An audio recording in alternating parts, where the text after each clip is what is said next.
Supreme court کے justice اعجاز الحسن نے بھی استعفیٰ دے دیا۔ جسٹس اعجاز الحسن نے استعفیٰ صدر مملکت کو بھجوا دیا۔ جسٹس اعجاز الحسن نے اکتوبر میں سپریم کورٹ کا چیف جسٹس بننا تھا۔ جسٹس اعجاز الحسن سپریم جوڈیشل کونسل میں شرکت سے معذرت کی تھی۔ جسٹس اعجاز الحسن نے جسٹس مظاہر نقوی کے خلاف الزامات کو مسترد کر دیا تھا۔ آپ کو آگاہ کرتے چلیں کہ سپریم کورٹ کے جسٹس اعجاز الحسن نے بھی استعفیٰ دے دیا ہے۔ جسٹس اعجاز الحسن نے استعفیٰ صدر مملکت کو بھجوا دیا۔ جسٹس اعجاز الحسن نے اکتوبر میں سپریم کورٹ کا چیف جسٹس بننا تھا۔ جسٹس اعجاز الحسن سپریم جوڈیشل کونسل میں شرکت سے معذرت کی تھی۔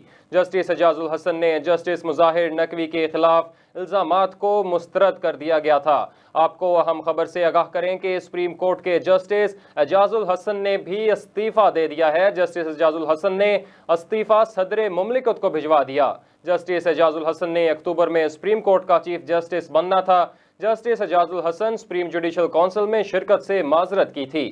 جسٹس اعجاز الحسن نے جسٹس مظاہر نقوی کے خلاف الزامات کو مسترد کیا ہے۔ آپ کو سپریم کورٹ سے اہم خبر دیں کہ جسٹس اعجاز الحسن نے بھی استعفیٰ دے دیا ہے۔